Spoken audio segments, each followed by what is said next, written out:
Hi there, Ian Wilson from Aviarc. In my last video, I presented our HSEQ dashboard to you, which is a dashboard that pulls live data from your operating platform, whatever that might be. Air Maestro, Risk Ringer, Sarah, you name it, whatever it is, we can work with it. And I'm going to show you our operations dashboard now.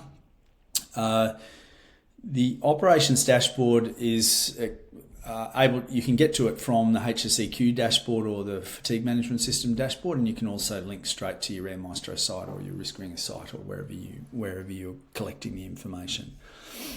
And as I mentioned before, this is pulling live data. It updates every 3 hours unless you've got an account with Power BI, and then you can have it updating instantly if you click a button.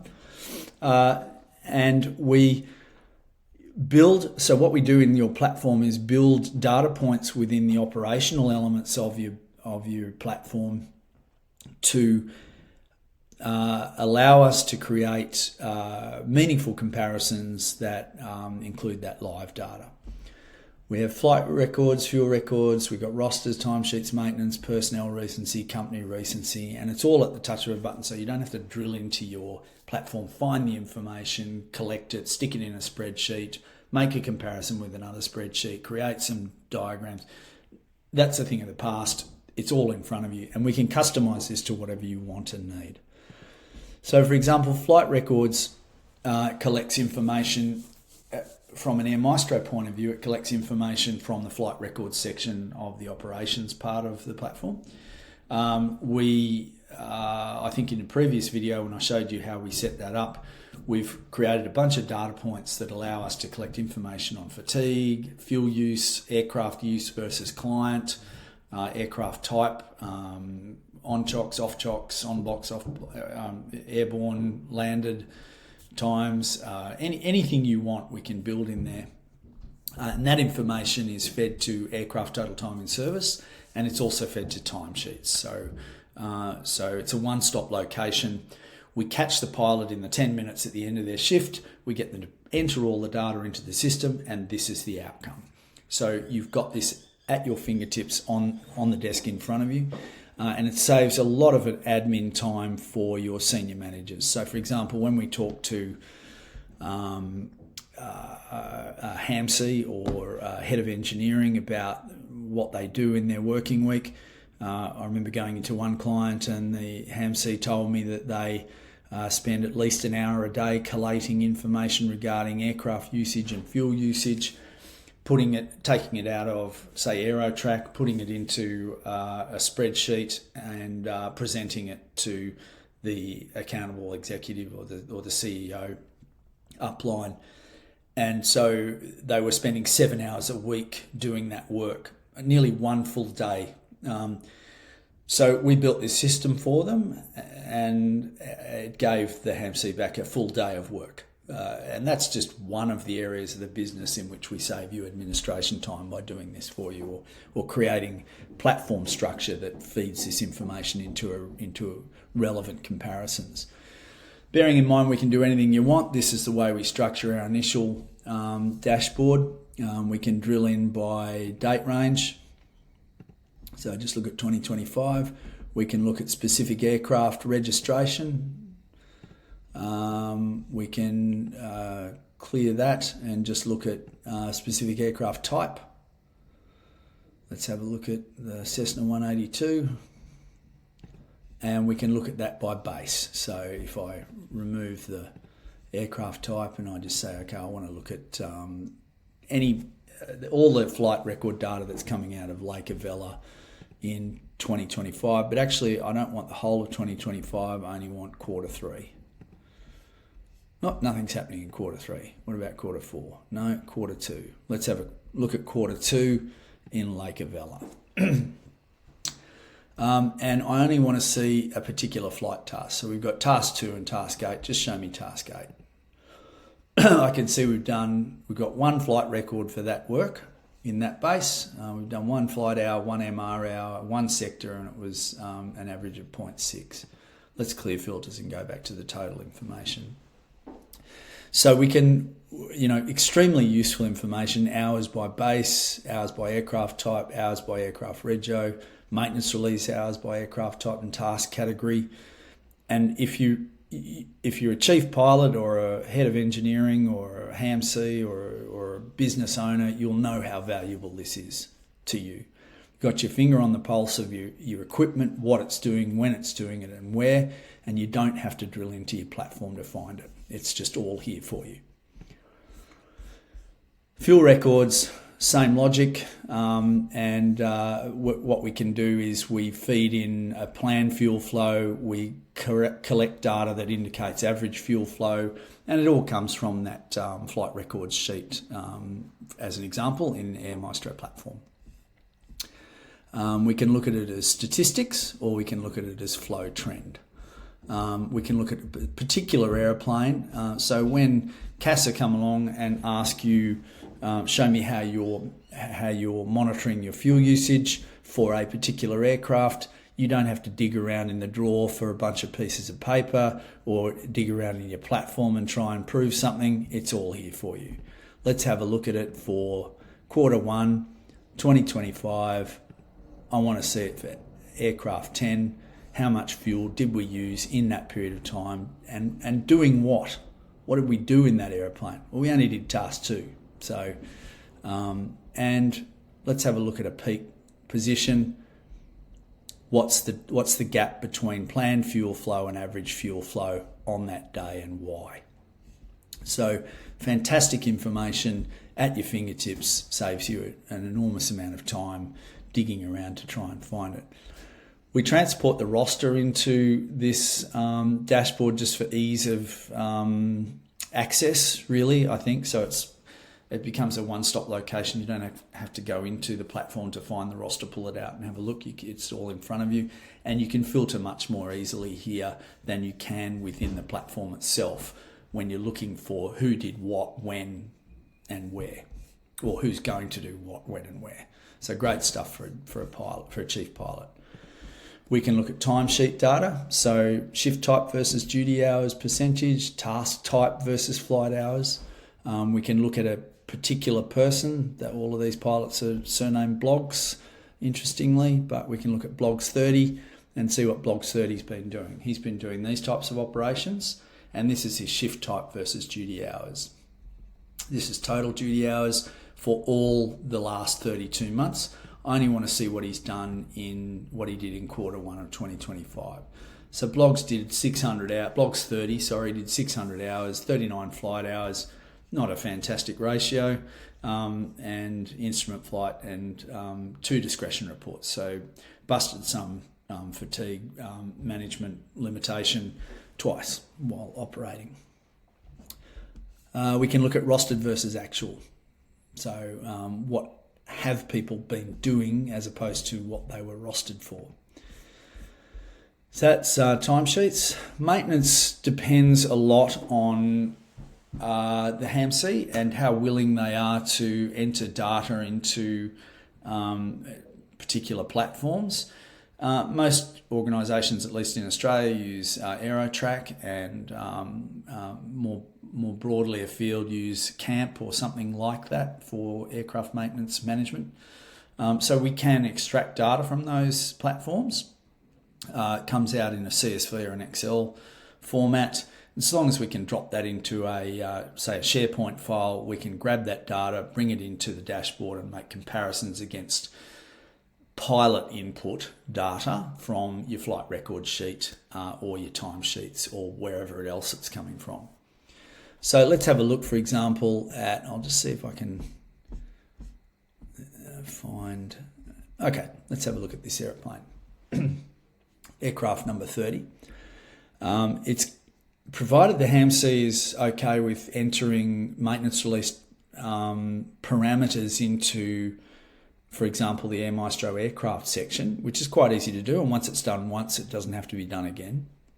Then we can track actual aircraft usage against those parameters, and it can be feeding live information to the decision makers in the business. So it relieves the HAMC of the Excel spreadsheet workload, if you like. So where, for example, I gave that guy back 7 hours. I took an hour off him or her each week to get them to feed in the new maintenance release parameters. So you're effectively giving them back 6 hours of admin time, and you're asking them to give you 1. Even though they're also entering data into AeroTrack, it does relieve them of a bunch of admin workload. And that's the pitch I give to the HAMC, because, engineers are busy people, and they typically don't want to have to double enter data and shouldn't have to. This aircraft, AVC 30, not sure what base it's from, but according to the maintenance release, it currently has 223 hours remaining and 50 days remaining. There are 2 maintenance events scheduled, and the predicted due date based on current usage, 12th of October 25. So let's have a look at what those maintenance issues are. Something to do with Dock 9, something to do with Dock 33 MR issue, has to be done at plus or minus 30 hours. We can also look at maintenance history for that aircraft. Okay, demo site, so there's nothing there for that aeroplane. And we can break it into scheduled and otherwise. So that's the aircraft maintenance page. So it's bringing the maintenance data to the attention of the executive team rather than managing maintenance. Personnel recency, we provide a calendar that's a bit easier to follow and manipulate than the platform information in Air Maestro. So if I want to look at a particular department, say just flight crew, I want to look at a recency item. I only want to see 3D approach, and I just want to see this week. All right, I've got nothing coming up this week. Within this month, nothing there. Let's have a look at the year for 3D approaches. I've got blogs 4, blogs 2 on November 13th, and blogs 5 falling due. So for a chief pilot, monitoring recency is easy. There's no need to dive into the platform and try and dig it all out. It's all sitting in front of you on a calendar. And we can look at expired recency. What have we got to sort out here? In the system, are we showing anything expired? What do I need to clean up before the auditor comes in? The dashboard will tell you what to do. So into the dashboard, expired recency, right, I've got to call blogs 3 and get him to do whatever this is, 3D approach. He's expired. Oh, that's okay. Actually, this is a furphy. We sacked blogs 3 months ago, so that's not relevant. Or he left. So personnel recency, company recency works on the same basis. And we have a Q&A analyzer. So that's the that's the operations dashboard. I'm going to tack on the end here the FMS dashboard just to keep it rolling. So the fatigue management system, we use different types of data collection tools, if you like. One is the Samparelli 7-point scale, and the other one is the Karolinska sleep scale, both of which are acceptable to the regulator in Australia, New Zealand and Pacific region at the very least. And they're academic models, so they should be acceptable globally. So for this company Bombers, we've used SPS data, Samparelli 7-point scale.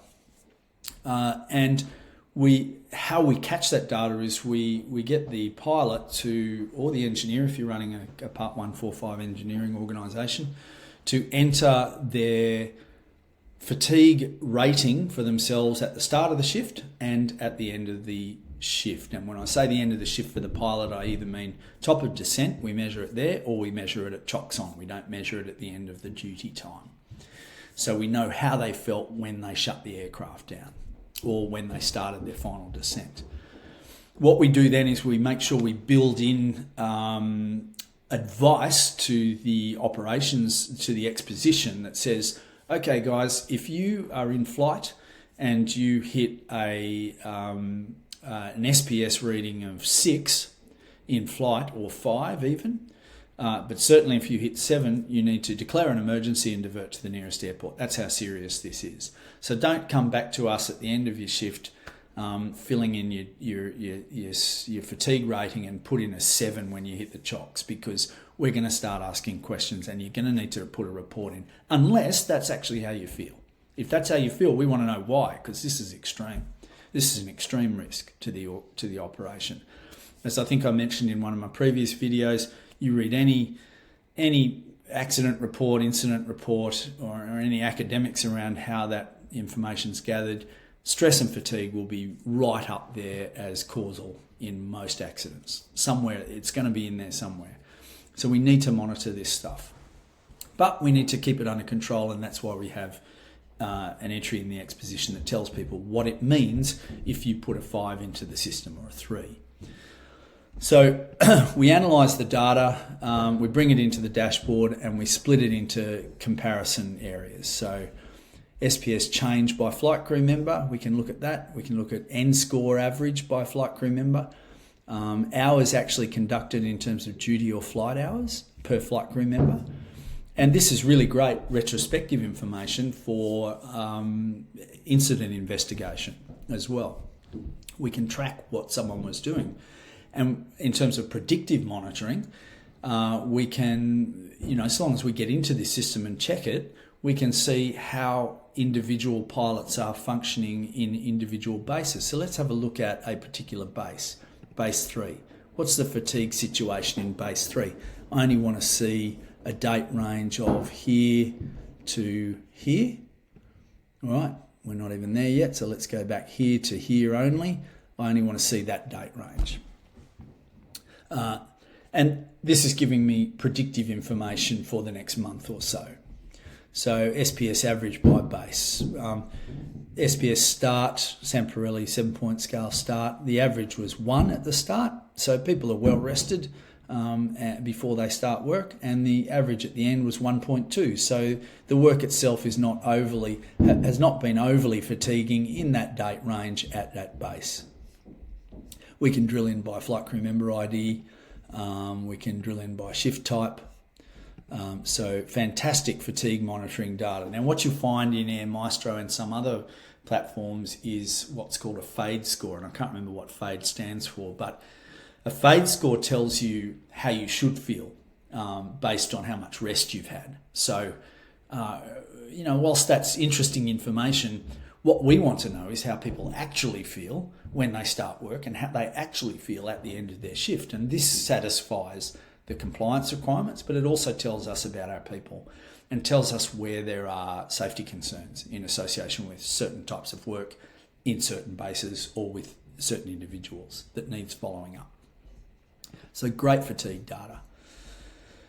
That's the trend information. The data table allows us to drill in by flight crew member ID and just see what entries they've been making, and it will tell you the pilot's name, so it's back-end data. But what that means is that we can then take the trend dashboard, screenshot it, and put it into an executive briefing pack.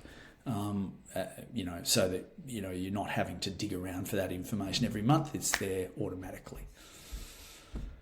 And finally, just an advisory as to what each rating represents within the Samparelli 7-point scale, or we have the KSS scale here if that's what you're using. So that's our FMS, our Fatigue Management System dashboard, and our operations dashboard. Great stuff, and the HSEQ dashboard as well. People love it. It puts their finger on the pulse of their business without having to dig in and do administrative work to find the information. And it empowers you to make really strong business decisions daily using live data, not just from the hip. I'm Ian Wilson. It's been great talking with you. If you've got any questions about any of the stuff you've seen in any of our videos, you can contact us at info@aviarc.com.au, and we'll definitely channel you towards the right person to answer your questions. Otherwise, have a great day, and let's be careful out there. See ya.